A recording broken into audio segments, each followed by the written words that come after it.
we tried to make the most authentic, reenactment of the crucifixion and of the Jesus movement there ever was. We didn't have the money that Hollywood had, but I think we did a pretty good job. We didn't use any colors that they didn't have in those days. In the marketplace, there are no vegetables, like corn that come from the New World. I mean, we were careful. Every dye was investigated. The colors, the materials, the design of the clothes, just the way, the look of the people. We didn't make Jesus look like a Swede among Jews. We made him look like what he was, a Jew among Jews. And I think at the end of the day, we got very, very authentic and a glimpse into what things look like. And we tried to animate the recreations with the archaeology, based on the actual archaeology. One of the things I did in the reenactments is the famous cutting of the hairs. You have these two unnamed women in the Gospels. One of them gets stoned as an adulteress, and one of them anoints Jesus' feet and washes the feet with her hair. Very sensual thing. And people come later and say, she had 7 demons, she took the demons out. So later, Gregory, other people say, oh, that's Mary, the adulteress, the woman with the hair, that's Mary Magdalene. Well, the Gospels don't say that. They don't say that. So scholars generally agree today that these are 3 different women. The adulteress who was being stoned and saved by Jesus, one woman. The woman who washes Jesus' feet and then dries them with her hair is another woman.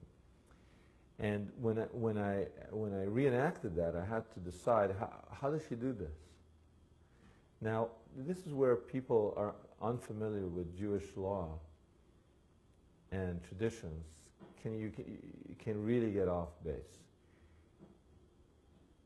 Hair has a special female hair, special status in Jewish law, some Kabbalistic, mystical thing.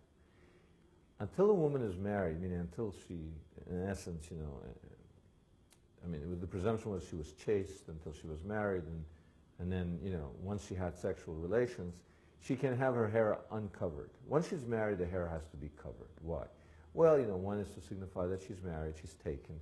Another is that there's a belief that the hair status changes. Before, it's hair. After marriage, it's nakedness, right? So hair can be nakedness. That's why Jewish women cover their hair, Orthodox Jewish women. Now, when you read a text and a woman dries a man's feet with her hair, they might as well say that, she dried them with, I think it's like saying, she dried them with her breasts. It's naked. She wouldn't do it. It couldn't mean that.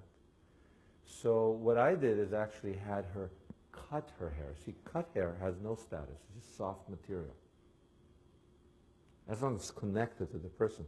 So when I had to reenact that, I just, they always show her leaning over, and I just didn't buy it. So what I did was, when I had a reenactment, is she cuts her hair almost like an offering. My long hair, my sign of my beauty, I cut it off. And I just turn it from my hair into soft material for your feet. So that's how we reenacted it. So in the reenactment, there was a lot of study. A, it's not Mary Magdalene. B, she would have cut her hair before she would have done that. And then there would have been wouldn't have been weird for Jesus to allow her to do that. The other way, when it's still connected to her head, it would have been a bit strange for a rabbi to let a woman do that.